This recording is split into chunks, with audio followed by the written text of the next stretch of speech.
आज की इस वीडियो के अंदर हम अपने जावास्क्रिप्ट के अंदर ऑपरेटर वाली एक्सरसाइज को ही कंटिन्यू करने वाले हैं। लास्ट वीडियो के अंदर हमने देखा था कि जावास्क्रिप्ट के अंदर असाइनमेंट ऑपरेटर कैसे काम करते हैं, कंपैरिजन ऑपरेटर कैसे काम करते हैं। वहाँ पे हमने बात की थी वो सब ऑपरेटर जिनको हम बाइनरी बोलते थे। और बाइनरी ऑपरेटर कौन से होते हैं? जिनको अपना एक्शन परफॉर्म करने के लिए, अपना काम करने के लिए मिनिमम 2 ऑपरेंड्स की नीड होती है, राइट। तो उसी को ही हम कंटिन्यू कर रहे हैं। प्लस एक नया ऑपरेटर का टाइप है जिससे हम यूनरी ऑपरेटर बोलते हैं, हम उसके बारे में भी इसके अंदर सीखने वाले हैं। जो इस वीडियो के अंदर हम सीखने वाले हैं वो कौन कौन से हैं? आज हम एक स्ट्रिंग ऑपरेटर्स के बारे में सीखने वाले हैं, प्लस यूनरी के बारे में सीखने वाले हैं। स्ट्रिंग ऑपरेटर कौन से होते हैं? ये भी हमारे किसके अंदर आते हैं? बाइनरी कैटेगरी के अंदर आते हैं। और बाइनरी ऑपरेटर वो कौन से होते हैं? जिनको 2 ऑपरेंड्स की ज़रूरत होती है, राइट। तो हम पहले अभी स्ट्रिंग ऑपरेटर जो हमारा पेंडिंग रह गया था लास्ट वाली वीडियो के अंदर, हम उसी को कंप्लीट करते हैं। स्ट्रिंग ऑपरेटर के अंदर हम कौन कौन से काम यूज़ कर सकते हैं, पहले हम इसको प्रैक्टिकली एक्सरसाइज की फॉर्म में देखते हैं, फिर आप इसको थ्योरेटिकल रिलेट करना। जैसे लास्ट टाइम हमने एक वेरिएबल में एक सिंपल, पहले आपको लास्ट वीडियो का सिनेरियो बता रहा हूँ कि हमने एक असाइनमेंट और अर्थमेटिक ऑपरेटर का एग्जाम्पल लिया था। लेट ए इक्वल हमने क्या किया था 5 एंड लेट बी इक्वल हमने क्या किया था 10 और let C is equal to हमने किया था a प्लस बी। ये हमारा कॉम्बिनेशन हो गया किसका? Arithmetic operator plus assignment operator का। कैसे हुआ? ये प्लस a और b की वैल्यू का सम कर रहा है, यानी कि जो ये प्लस ये हमारा ऑपरेटर है। मैं इसको जूम कर देता हूँ ताकि थोड़ा आप अच्छे से देख पाओ, और साइज भी इसका बड़ा कर देता हूँ। ठीक है, हमने यहाँ पे a प्लस बी किया है, विच मीन्स जो प्लस का सिंबल है ये हमारा ऑपरेटर है और a प्लस हमारे ऑपरेंड्स है। इन दोनों का सम करके हमने किसको असाइन कर दिया है? c को। c अभी हमारा एक वेरिएबल अब देखा जाए तो ये हमारा जो इस एक्सप्रेशन का रिजल्ट आएगा, राइट साइड पे ये हो गया, लेफ्ट साइड पे c हो गया। विच मीन्स इस इक्वल के ऑपरेटर को भी अपना काम करने के लिए 2 ऑपरेंड्स की जरूरत थी। एक आपका यहाँ पे वेरिएबल है, एक एक्सप्रेशन का रिजल्ट है, तो हमने क्या दिया c। तो यहाँ पे अगर अब हम कंसोल डॉट लॉग करते हैं, कंसोल डॉट लॉग हम जावास्क्रिप्ट के अंदर वैल्यू को प्रिंट करवाने के लिए यूज़ करते हैं। तो क्या रन करेंगे तो आउटपुट क्या आएगी? आपकी आउटपुट क्या आई है? 15 क्यों आई है? आपने 5 और प्लस 10 का सम हो गया, राइट। ये तो थे हमारे जो हम अर्थमेटिक ऑपरेटर कर रहे थे, ये न्यूमेरिक वैल्यू के ऊपर काम कर रहे थे। लेट सपोज कि मेरे पास यहाँ पे एक वेरिएबल होता लेट नेम इक्वल टू, मैंने अपना नाम लिखा, राइट, और मैंने लेट एज इक्वल टू 30, मैंने अपनी एज रखी। ये मेरी क्या है? नंबर में है। नेम मेरा क्या है? स्ट्रिंग में है। सिंपली आप इस चीज़ को ऐसे आइडेंटिफाई कर सकते हो कि जो वैल्यू डबल कोट्स के अंदर लिखी जाती है या सिंगल कोट के अंदर लिखी जाती है तो हम उसको स्ट्रिंग बोलते हैं। नोटेशन क्या रहती है कि हम डबल कोट्स के अंदर स्ट्रिंग को लिख के चलते हैं। अगर मैं यहाँ पे ये लिख दूँ let c is equal to, जो हमने नेम लिया है, नेम प्लस एज, अब वैल्यू क्या आनी चाहिए? कंसोल डॉट लॉग, और मैंने यहाँ पे अगर c को प्रिंट करवाता हूँ, अगर मैं अब रन करता हूँ तो वैल्यू क्या आएगी? भारत 30, विच मीन्स ये स्ट्रिंग था और ये 30 नंबर था। इससे आपको क्या समझ में आ रहा है? स्ट्रिंग प्लस नेम, यहाँ पे इन दोनों का एडिशन नहीं हुआ है, यहाँ पे इन दोनों के बीच में कॉन्कैटिनेशन हुआ है। विच मीन्स अगर आप अर्थमेटिक ऑपरेटर के अंदर प्लस के सिंबल को स्ट्रिंग के साथ यूज करते हो तो उन 2 वैल्यू को ऐड नहीं करता, उसके अंदर वो स्ट्रिंग को कॉन्कैटिनेट कर देता है। बट ध्यान रखना है कि दोनों साइड में से कोई भी एक ऑपरेटर ऑपरेंड स्ट्रिंग होना चाहिए, तभी वो उसको कॉन्कैटिनेट करेगा। अगर ये दोनों ही नंबर होते, सपोज करो कि एक और वेरिएबल ले लेते हैं हम, लेट्स सपोज एक एग्जांपल, मैंने s लिया और उसकी वैल्यू कर दिया 10। अगर मैं यहाँ पे ये कर देता हूँ s प्लस 10, यहाँ पे आप देखोगे दोनों साइड के ऑपरेटर कौन से हैं? न्यूमेरिक वैल्यू है, तो अब आपकी आउटपुट क्या आएगी? तब इसने क्या कर दिया? आपका सम। अगर स्ट्रिंग है तो कॉन्कैटिनेट करता है, अगर दोनों साइड पे नंबर है तो उस चीज़ को क्या कर देगा? आपको कॉन्कैटिनेट कर देगा। इसी एग्जांपल को हम थोड़ा सा आगे बढ़ाते हैं। सपोज करो कि अभी यहाँ पे मेरा ये प्लस 30 क्या है? स्ट्रिंग में है, और जो s है ये मेरा 10 नंबर में। अगर मैं अब इन दोनों को करता हूँ तो क्या होगा? क्या आउटपुट आनी चाहिए आपके अकॉर्डिंग? 30 प्लस 4 क्या आनी चाहिए? अपनी वैल्यू क्या आनी चाहिए थी 30 प्लस 10 सॉरी 40 आनी चाहिए थी, लेकिन अब क्या हुआ 10 मेरा पहले लिखा हुआ है एस राइट, फिर हमने इसको क्या लगा रखा है स्ट्रिंग, तो यानी कि 10 प्लस 30 यहाँ पे कॉन्कैटिनेशन वाला चलेगा और आपकी वैल्यू क्या आई 1030 राइट। तो स्ट्रिंग ऑपरेटर जब आप प्लस के साथ यूज़ करते हो तो कॉन्कैटिनेशन का काम करता है। यहीं पे आपको एक मैं आपको ट्रिक भी बताता हूँ कि आप स्ट्रिंग ऑपरेटर के साथ और कैसे कैसे प्ले कर सकते हो। यहाँ पे अगर मैंने सपोज करो कि अब लिखा s प्लस एज राइट, तो इसने क्या किया 10 और 30 10 30। अगर मैं यहाँ पे एक और प्लस कर दूँ, यहाँ पे मैंने क्या किया है, मैंने ये किया s प्लस प्लस एज। जो ये वाला प्लस है ये हमारा शॉर्ट हैंड आप बोल सकते हो कि एक वे है किसी भी स्ट्रिंग को नंबर में कन्वर्ट करने के लिए। अगर आपने कोई भी ऐसी स्ट्रिंग जो नंबर में कन्वर्ट हो सकती है तो आप उससे पहले प्लस लगाओगे तो उसको नंबर में कन्वर्ट कर देगा। अगर अब मैं इसको रन करता हूँ तो वैल्यू क्या आएगी 40। इसका और दूसरा वे क्या था, मैं इसको ऐसे करता पार्स इंट और फिर मैं इंटीजर में लेके इसको कन्वर्ट करता तो भी मेरा सेम रिजल्ट आता जो मैंने पहले आपको यहाँ पे प्लस लगा के दिखाया था। तो इस पार्स इंटीजर का शॉर्टकट होता है ये प्लस का सिंबल, ये आपको ध्यान रखना है। कभी कभी किसी ओपन सोर्स प्रोजेक्ट में या कहीं ऐसी चीज़ों पे अगर आप किसी का आप कोड रिव्यू करते हो, आप देखते हो तो आपको लगेगा कि ये क्या किया हुआ है। तो यहाँ पे ये क्या है प्लस करते हुए यहाँ पे किस में कन्वर्ट हो गया, ये जो स्ट्रिंग था वो मेरा नंबर में कन्वर्ट हो गया। ऐसे ही मेरे पास यहाँ पे और बहुत सारे ऑपरेटर हैं जिसके अंदर मैं क्या करता हूँ, अर्थमेटिक के अंदर मल्टीप्लाई आया था राइट। अगर आप स्ट्रिंग में प्लस ने तो क्या कर दिया था, दोनों को कॉन्कैटिनेट कर दिया था। मल्टीप्लाई क्या करेगा, जब आपके स्ट्रिंग दो जो लेफ्ट साइड और राइट साइड पे किसी ऑपरेटर के ऑपरेंड हैं वो अगर किसी भी तरीके से अगर आपके एग्जीक्यूट या एक्सप्रेशन नहीं उसको एग्जीक्यूट कर पाता तो आपको एरर दे देता है। इस केस में क्या हुआ, क्या आप एक स्ट्रिंग को एक नंबर से मल्टीप्लाई कर सकते हो, नहीं कर सकते, तो ये आपको क्या दे देगा error, NaN not a number. मैंने अगर इसको नेम से करता हूँ, आपको इसके पीछे भी रीज़न बताता हूँ कि ये क्यों हुआ है। और मैं अगर इसको यहाँ पे रन करता हूँ, यहाँ पे इसको अगर सेव करके रन कर रहा हूँ तो क्या दे रहा है ये एरर नॉट ए नंबर। लेकिन जब मैंने यहाँ पे एज किया था यहाँ पे और यहाँ पे क्या था मल्टीप्लाई का सिंबल था, तो हमने इसको जब रन किया था तो आपका स्कोर क्या रिजल्ट क्या आया था 300, विच मीन्स इस प्लस ने सबसे पहले इसको ट्राई किया इम्प्लिसिटली नंबर में कन्वर्ट करने के लिए। क्या 30 नंबर में ईजिली कन्वर्ट हो सकता है, हाँ हो सकता है। उसने नंबर को 30 को ईजिली कन्वर्ट किया और 10 से मल्टीप्लाई करके रिजल्ट क्या दे दिया 300। बट यही काम वो प्लस के साथ नहीं कर पा रहा था। प्लस के साथ करते हैं तो स्ट्रिंग को कॉन्कैटिनेट कर देता है राइट। तो इसीलिए हमने क्या कहा था कि अगर इसको नंबर में कन्वर्ट करना है फोर्सफुली तो आप प्लस कर दो। अगर आप अब ये वाला एक्सप्रेशन लिखोगे तो आपका रिजल्ट 40 आ जाएगा क्योंकि इसने इसके अंदर इसको कॉन्कैटिनेट कर दिया। तो जो ये अर्थमेटिक ऑपरेटर हैं सबसे पहले ये क्या करते हैं, प्लस के अलावा जितने भी अर्थमेटिक ऑपरेटर हैं वो राइट साइड की वैल्यू को ट्राई करते हैं किसके अंदर कन्वर्ट करने की, न्यूमेरिक वैल्यू के अंदर कन्वर्ट करने की। अगर वो न्यूमेरिक में कन्वर्ट हो जाता है तो उसके ऊपर एक्शन परफॉर्म कर देते हैं, अगर नहीं होता तो वो उसके अंदर एरर दे देते हैं। जैसे कि अगर मैं यहाँ पे अगर नेम की बात करूँ, नेम मेरा नंबर में कन्वर्ट नहीं हो सकता तो मेरे को क्या दे देगा, एरर दे देगा NaN मतलब not a number right.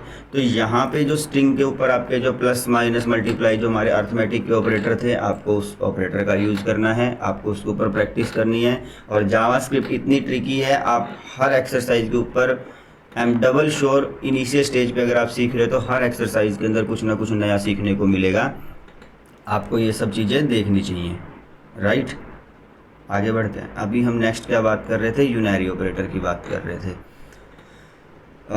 Unary से पहले अभी स्ट्रिंग के अंदर भी अभी मैंने आपको अर्थमेटिक का बताया, आपको एक मैं कंपैरिजन का भी करके बता देता हूँ कि कंपैरिजन ऑपरेटर के अंदर कैसे हम इसके अंदर काम कर सकते हो। लेट मैंने लास्ट नेम एक और ले लिया और इसको मैंने किया, यहाँ पे मैंने इसकी वैल्यू रख दी राइट, मैंने इसकी वैल्यू ये रखी। अगर मैं यहाँ पे ये प्रिंट करवाता हूँ console.log और मैं इस name is less than last name, आपको क्या लगता है क्या प्रिंट होगा, ट्रू प्रिंट होगा या फॉल्स प्रिंट होगा?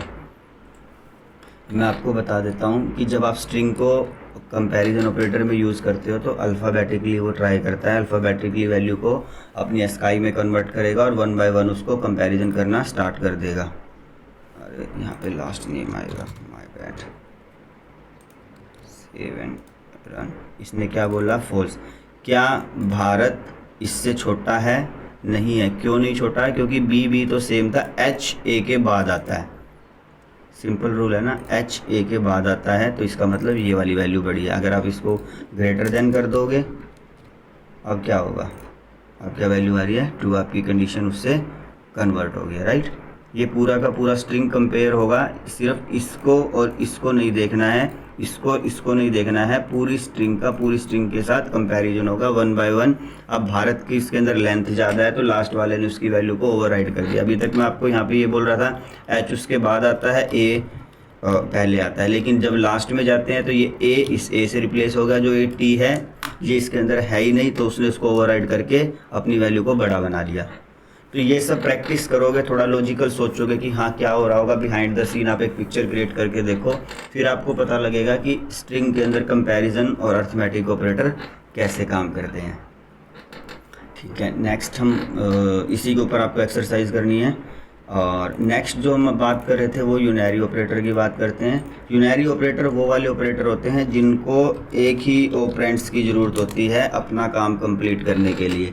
वो सब ऑपरेटर जिनको अपना काम पूरा करने के लिए एक ही ऑपरेंड्स की ज़रूरत होती है या एक ही वेरिएबल की ज़रूरत होती है, उसको हम यूनरी ऑपरेटर बोलते हैं। जैसे कि आपने देखा होगा प्लस प्लस, आपने ये भी देखा होगा माइनस माइनस, इसको हम इंक्रीमेंट ऑपरेटर भी बोल देते हैं, इसको आपने डिक्रीमेंट ऑपरेटर भी बोल देते हैं, राइट। ये ऑपरेटर वैल्यू को किसी भी एक वेरिएबल की वैल्यू को एक बढ़ा देता है, नीचे वाला किसी भी एक वेरिएबल की वैल्यू को घटा देता है। अब इसके भी आगे दो फर्दर पार्ट होते हैं, एक होता है, अभी हमने इंक्रीमेंट की बात करी, एक होता है प्री इंक्रीमेंट, एक होता है पोस्ट इंक्रीमेंट।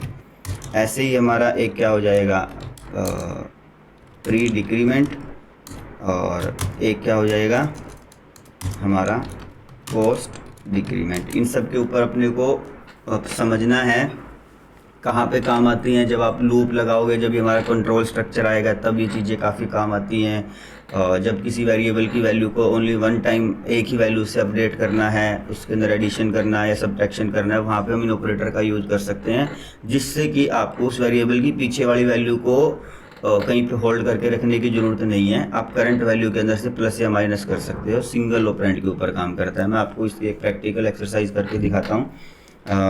हम क्रोम पे ही चलते हैं, मैं इसको एक बार क्लियर करके सेव कर देता हूँ। जो अब हम करने वाले हैं वो क्या है हमारा यूनरी ऑपरेटर। और यूनरी ऑपरेटर कौन से होते हैं? जिसको अपना काम करने के लिए सिंगल ऑपरेंड्स की ज़रूरत होती है। मैंने लिखा लेट ए इक्वल 5। अगर मुझे एक वेरिएबल ए की वैल्यू को 1 से बढ़ाना है, एक तरीका तो क्या था, मैं ये लिखूं ए इक्वल ए प्लस 1। एक तरीका तो ये था, कंसोल डॉट लॉग और ए को प्रिंट करवाता हूँ और रन करता हूँ तो वैल्यू क्या आई हमारी यहाँ पे 6। एक तरीका तो ये है।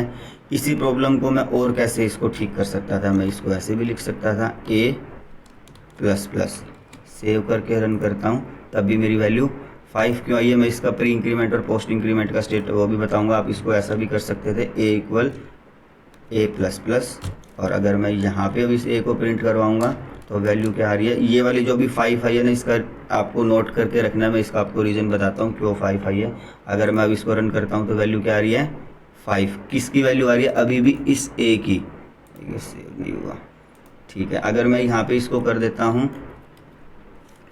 क्या एग्जांपल लें हम, इसी का एक और शॉर्टकट क्या है जिसको हम शॉर्ट हैंड प्रॉपर्टी भी बोलते हैं, प्लस इक्वल 1। इसका मीनिंग भी वही है कि जो हमने ए इक्वल जो हमने पहले लिखा था, ए इक्वल टू ए प्लस 1, इसका मीनिंग भी यही है। और इस लाइन का मीनिंग भी ये भी आपको वैल्यू क्या देगा, अगर मैं इसको भी रन करता हूँ तो ये वाली वैल्यू भी हमको 6 देगा। अगर अपने को ये ऐसा करना है, लेट सपोज और लेट सी इक्वल है ए प्लस प्लस या प्लस प्लस ए, इन दोनों में भी क्या डिफरेंस है मैं आपको वो भी बता देता हूँ। अगर अब मैं यहाँ पे सी करता हूँ तब भी रिजल्ट क्या आएगा, यहाँ पे आके 5 था, यहाँ पे आके 6 हो गया, यहाँ पे 7 हो गया। ओके, इसको कमेंट कर देते हैं ताकि आप रिलेट कर पाओ। एक एग्जांपल रखेंगे। अब वैल्यू क्या आ रही है 6। अगर मैं अब यहाँ पे इसके सी की जगह ए को प्रिंट करवाऊँगा तो भी वैल्यू क्या आएगी 6। लेकिन पहले हमने ए के बाद प्लस प्लस लिखा था तो ए की वैल्यू क्या आ रही थी 5। लेकिन क्यों आ रही थी वो, क्योंकि ए ने पहले अपनी वैल्यू सी को दे दी थी, उसके बाद अपने अंदर एक वैल्यू को बढ़ाया था, इसलिए उसका वैल्यू, अगर आपने यहाँ पे ऐसे किया था प्लस प्लस ए, यहाँ पे करोगे तो अब देखना आपको डिफरेंस क्या दिखेगा। ए की वैल्यू तो क्या है यहाँ पे 6। अगर मैं यहाँ पे सी को प्रिंट करवाता हूँ तो क्या आएगा, सी की वैल्यू तो कितनी है 5 और बी की वैल्यू, सॉरी, ए की वैल्यू कितनी है 6। अब मैं आपको इन दोनों के बारे में रिलेट करवाता हूँ। हम इस पार्ट को ऐसे डिवाइड कर लेते हैं। ए प्लस प्लस, प्लस प्लस भी एक ऑपरेटर है, यानी कि पहले ए ने अपनी वैल्यू किसको वापस दे दी, सी को, फिर उसके बाद अपने अंदर एक वैल्यू को बढ़ा लिया। ये क्या है, पोस्ट इंक्रीमेंट। ए के बाद लग रहा है ना ये प्लस प्लस, इसका मतलब ए ने अपनी वैल्यू को बाद में बढ़ाया, पर उससे पहले सी को अपनी वैल्यू दे दी थी। यहाँ तक हम देखें ए की वैल्यू कितनी है 5, यहाँ तक भी ए की वैल्यू कितनी है 5, तो इसने अपना 5 उठाया और किसको दे दिया, सी को दे दिया, फिर उसके बाद अपने अंदर एक वैल्यू को बढ़ा लिया। इसी तरीके से अगर अब मैं यहाँ पे बात करता हूँ, सी की वैल्यू कितनी है अभी तक 5 और ए की वैल्यू कितनी हो चुकी है 6, क्योंकि ए की वैल्यू 6 कहाँ हुई थी, यहाँ पे, और ए ने सी को वैल्यू कहाँ साइन कर दी थी, यहाँ पे, तो सी की वैल्यू 5 है, ए की वैल्यू 6 है। इसी तरीके से अगर आप यहाँ पे डिक्रीमेंट ऑपरेटर की बात करें, यहाँ पे अगर मैं माइनस माइनस कर देता हूँ तो क्या होगा, आप प्लस प्लस एक बढ़ा रहा था, ये कम कर रहा है, तो आपको क्या मिलेगा, सी की वैल्यू कितनी है स्टिल 5 और ए की वैल्यू कितनी होगी यहाँ पे 4, क्योंकि ए ने अपने आप को बाद में कम किया। अब इसी का थोड़ा सा उल्टा कर देते हैं। अगर मैं ऐसा कर दूँ तो क्या होगा, अब ये कौन सा डिक्रीमेंट ऑपरेटर है, प्री। प्री का मतलब पहले एक्शन परफॉर्म होगा, फिर ए की वैल्यू अपडेट होगी। अब मैं यहाँ पे करता हूँ तो दोनों की वैल्यू क्या क्या आई है 4 क्यों आई है, पहले ये प्लस माइनस माइनस ऑपरेटर ने एक वेरिएबल ए की वैल्यू को कम किया। पहले इसकी वैल्यू कितनी थी 5, अब कितनी होगी यहाँ पे 4, फिर इसने 4 किसको साइन कर दिया, सी को। अब यहाँ पे सी और ए की वैल्यू कितनी होगी 4 और 4, राइट। ठीक है, क्लियर है। अब हम एक ना थोड़ी सी कॉम्प्लेक्स एक्सरसाइज करते हैं। इसी के बारे में एक बार फिर से थोड़ा सा रिपीट थ्योरेटिकल बताता हूँ आपको, अपने माइंड में इमेज बना रही है। यूनरी ऑपरेटर वो होते हैं जो सिंगल वेरिएबल पे काम करते हैं। प्लस प्लस होता है हमारे पास, माइनस माइनस होता है। प्लस प्लस एक वैल्यू को इंक्रीज करता है, माइनस माइनस डिक्रीज करता है। फिर फर्दर दो पार्ट होते हैं, एक पोस्ट होता है, एक प्री। प्री वाला पहले एग्जीक्यूट होकर वेरिएबल की वैल्यू को अपडेट करता है। पोस्ट वाला पहले वेरिएबल अपनी वैल्यू किसी और को असाइन कर देता है, उसके बाद उसके अंदर वैल्यू के अंदर चेंज होता है। Same for increment, same for decrement. अगर इतना क्लियर है तो फिर हम नेक्स्ट आगे बढ़ते हैं। थोड़ी सी कॉम्प्लेक्स एक्सरसाइज बनाऊंगा, ये काफ़ी इंटरेस्टिंग एक्सरसाइज है। ये आपको प्रैक्टिकली करके देखनी है, तभी आप इसके ऊपर एक्सपर्टीज ले पाओगे। अगर आपको लग रहा है कि हाँ मैं देख के समझ के कर दूंगा, तो आप, मैं बोलता हूँ 99% इवन इनिशियल स्टेज पे, इवन इंटरमीडिएट लेवल तक पे मैं ये बोलता हूँ, इंक्रीमेंट और डिक्रीमेंट ऑपरेटर के अंदर जब भी एक कॉम्प्लेक्स एक्सरसाइज लिखी जाएगी, 90% पर्सन उस एक्सरसाइज को इंटरमीडिएट लेवल के ऊपर भी गलत इवेल्युएट करते हैं। मैं आपको एग्जांपल लेके दिखाता हूँ। जैसे कि मैंने एक लेट, यहाँ पे मैंने क्या कर लिया, बी को इक्वल क्या कर दिया, सपोज करो कि हम इसको 7 रख लेते हैं, और मैं इसको थोड़ी सी एक्सरसाइज को कॉम्प्लेक्स बनाता हूँ। मैंने क्या किया, ए प्लस प्लस प्लस क्या कर दिया बी, यहाँ पे ये प्लस, फिर मैंने क्या कर दिया प्लस प्लस ए प्लस प्लस। थोड़ी सी कॉम्प्लेक्स एक्सरसाइज, आप इसको समझने की कोशिश करो। यहाँ पे हमारा एक इंक्रीमेंट ऑपरेटर है, सॉरी यूनरी ऑपरेटर है, यहाँ पे भी एक यूनरी ऑपरेटर है, यहाँ पे भी एक यूनरी ऑपरेटर है। मैंने यूनरी प्लस बाइनरी को थोड़ा सा मिक्स किया। अगर आप इतने पार्ट को देखोगे तो ये वाला जो प्लस है, ए प्लस प्लस और प्लस बी के बीच में जो इतना पार्ट है, यहाँ को देखोगे तो जो ये सिंगल पार्ट है, ये तो मेरा बाइनरी ऑपरेटर की तरह काम कर रहा है, ये मेरे वेरिएबल्स हो गए। फिर यहाँ पे ये प्लस है, ये इस बी और इसके एक्सप्रेशन के बीच में कर रहे हैं, और फिर ये इसके बीच में, आपके एक्सप्रेशन के बीच में काउंट कर रहे हैं। अब आपको यहाँ पे इसको कैलकुलेट करके बताना है कि आपका स्कोर क्या आएगा। पहले एक ए की वैल्यू कितनी है 5, यहाँ तक कितनी हो चुकी होगी 6, प्लस फिर यहाँ पे मैंने इसके अंदर क्या ऐड कर दिया, 6 + 7 13, राइट। 13 के बाद फिर यहाँ पे आया, यहाँ पे इसकी वैल्यू ए की वैल्यू कितनी थी 6 थी, आपके अकॉर्डिंग कितनी हो जानी चाहिए थी 7, तो 13 + 7 कितनी हो चुकी थी। अब मैं एक बार रफ लिख देता हूँ, इसको एग्जीक्यूट करेंगे तो आपको थोड़ी थोड़ी चीज़ें समझ में आएंगी। आपके अकॉर्डिंग ए ++ हुआ तो यहाँ पे कितनी हो चुकी थी, ए की वैल्यू 6, फिर यहाँ पे ये मैंने प्लस किया, बी की वैल्यू है ही कितनी 7, प्लस आपने फिर यहाँ पे क्या किया प्लस ए कितनी हुई थी, पहले 6 थी, प्लस ए कितनी होगी 7, प्लस अब यहाँ पे ए की वैल्यू कितनी थी, यहाँ तक लास्ट पे 7 है, फिर प्लस ए कर दिया तो कितनी होगी 8। ये टोटल कितना बनता है 7 7 14 + 6 20 + 8 28। लेकिन अब हम इस एक्सप्रेशन को रन करेंगे तो आपको बिल्कुल अलग दिखेगा रिजल्ट। कैसे दिखेगा मैं आपको रन करके दिखाता हूँ। स्कोर कितना आया है 26, और ए की वैल्यू तो हमारी बिल्कुल सही बनी है, हमने यहाँ पे लास्ट में 8 बनाई थी, ए की वैल्यू हमारी 8 बनी है। लेकिन सी की वैल्यू हमने कितनी बनाई थी 28, और बनी कितनी 26। और इसका रीज़न आप मेरे को ढूंढ के बताओ क्या है, मैं आपको थोड़ी सी हेल्प करता हूँ।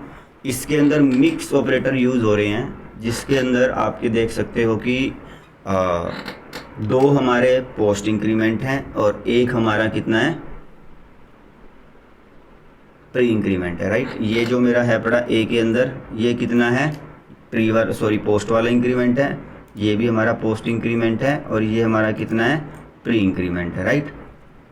अब यहाँ पे इसको कैलकुलेट करने का सबसे आसान तरीका क्या है, अपनी पूरी एक्सप्रेशन के अंदर ना प्री इंक्रीमेंट कितने हैं अपने 1 5 1 1 6, यहाँ पे 5 + 6 11 + 7, ठीक है। इसका ना मैं आपको एक ट्रिक बताता हूँ, शॉर्टकट कैसे, सिंपल रूल है, सिंपल। अगर आपको इसको फास्ट, अगर आप किसी एग्ज़ाम दे रहे हो, किसी में किसी कंपनी के लिए आप इंटरव्यू में बैठे हो, ऐसे एक्सरसाइज है, तो सिंपल रूल है, ज़्यादा कैलकुलेट नहीं करना। सबसे पहले आप अपनी एप्लीकेशन के अंदर काउंट कर लो, एक्सप्रेशन के अंदर कितने पोस्ट इंक्रीमेंट है, कितने इसके अंदर 1 और 1 2, राइट। और हमने क्या कर दिया, इसकी वैल्यू को यहाँ पे हमारा है 1, 5 + 1 हो गया 6, 6 6 12 6 18, तो 25 26, ठीक है। 21 और 5 26 7 ये 21, अगर हम बात करें 5 एक यहाँ पे होगी थी 6, ये पूरा एक्सप्रेशन हो गया था 7। इसको आप इस तरीके से एग्जीक्यूट करते हैं, हम लिख के ही लेके आते हैं। आना चाहिए अपना 5 ++ तो हमने इसने तो यहाँ पे रखा 5, प्लस कितना हो गया अपना 7, यहाँ पे प्लस कितना हो गया प्लस ए हो गया था अपना 5 + 1 6 प्लस यहाँ पे अपना हो गया था 6, और यहाँ तक भी 6 6 12 5 17 20, ठीक है।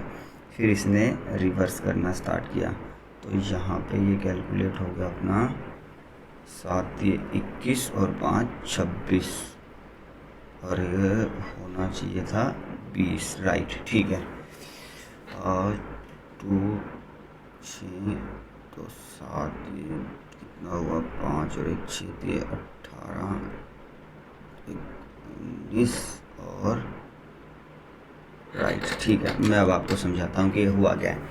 कितने हैं यहाँ पे इंक्रीमेंट ऑपरेटर कितना है 1, तो यहाँ पे आप कितना लिख लो 6, प्री इंक्रीमेंट की बात हो रही है। यहाँ पे 6 के बाद अपना कितना हो गया 7, यहाँ पे फिर कितना हो गया 6, प्लस यहाँ पे कितना हो गया 6, और ठीक है। यहाँ तक अब अपने को सिर्फ ये वाला एक्सप्रेशन सोल्व हुआ है, तो ये कितना हो गया 7 6 13 और 6 19 1 25, प्लस जो लास्ट जो ये वाला इंक्रीमेंट था इसके साथ ही रिजोल्व हुआ, तो इसकी वैल्यू यहाँ पे तो है अभी तक इसकी वैल्यू 7, प्लस ये बी वाला 7, प्लस यहाँ पे 6 और यहाँ पे 6, 7 7 14 और 6 20 और 6 26, तो अभी हमारी वैल्यू कितनी आई है 26। ये थोड़ा सा कॉम्प्लेक्स रहता है, ये आपको प्रैक्टिस करने पे ही समझ में आएगा कि हम ये वाली चीज़ें कैसे काम करती हैं। अगर आप इसी को ही उल्टा कर देते तो उसका क्या होता, यहाँ पे अगर आप ऐसा कर दो तो क्या होगा, ये सब आपको ना प्रैक्टिस करके लेके आनी है। अगर आप इसको ऐसा करते हो a प्लस प्लस और यहाँ पे हमारा प्लस प्लस ए हो गया, तो यहाँ पे अब की बार वैल्यू कितनी, 2 वैल्यू यहाँ पे बढ़ चुकी हैं 5 की, 5 प्लस 6 प्लस 7 प्लस 1 यहाँ पे 8, तो इसका एक्सप्रेशन का टोटल रिजल्ट ही हमारा बदल जाएगा। रिजल्ट क्या आ गया हमारा यहाँ पे 27। थोड़ा सा कॉम्प्लेक्स रहेगा ये, आपको प्रैक्टिस ही करनी है कि प्लस प्लस ए का बी प्लस प्लस का क्या डिफरेंस होता है। इसके ऊपर आप एक्सरसाइज करो। अगर आपको लगता है कि कहीं पे कन्फ्यूज़न हो रही है और आपको इसमें कॉम्प्लेक्स स्ट्रक्चर बनाने में, इस एक्सप्रेशन के अंदर डाउट आ रहा है, तो आप कमेंट में मेरे को अपना एक्सप्रेशन लिख दो और मैं आपको एक्सप्रेशन डिटेल में एक्सप्लेन कर दूंगा कि वो उसका रीज़न क्या हो रहा है। ये वाली चीज़ें हमारी कहाँ पे यूज़ होती हैं, जब आप कंट्रोल स्ट्रक्चर के अंदर हो गया, या सपोज करो कि आपको क्या करना है, जब भी कोई एक यूज़र है उसने कभी कोई एक अच्छा काम किया या कोई एक्सरसाइज सॉल्व की, तो हमने उसकी एक एक्सरसाइज के अंदर ऑटो इंक्रीमेंट कर देना है कि 1 का इंक्रीमेंट होना चाहिए। तो वो सब सारी चीज़ें जितनी भी हैं वहाँ पे ये वाला फ्लो काम में आता है। मैं आपको प्रैक्टिकली जब हम एक प्रोजेक्ट बनाएंगे तब मैं आपको ये चीज़ें समझाऊँगा।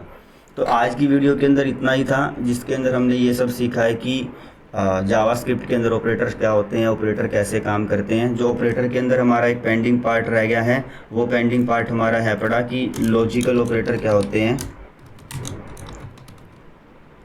लॉजिकल ऑपरेटर के अंदर जैसे हमारा और का ऑपरेटर है, एंड का है, नोट का है, इन सब ऑपरेटर के अंदर हम तब पढ़ेंगे जब हम अपने इस कोर्स के अंदर एक नेक्स्ट कंट्रोल स्ट्रक्चर की बात करेंगे। कंट्रोल स्ट्रक्चर के अंदर जैसे हमारा इफ एल्स आएगा, नेस्टेड इफ आएगा, मैं आपको थोड़ा सा बेसिक बता देता हूँ। नेस्टेड इफ और स्विच केस हैं, जो भी जितनी भी चीज़ें हैं जो अपनी लूप आते हैं, वो सब चीज़ें हम कंट्रोल स्ट्रक्चर के अंदर सीखेंगे। जब हम इफ एल्स और नेस्टेड इफ बना रहे होंगे तब मैं आपको लॉजिकल ऑपरेटर को रिलेट करवाऊँगा कि एक्चुअल में ये काम कैसे करता है। आज की वीडियो के अंदर इतना ही। थैंक्स।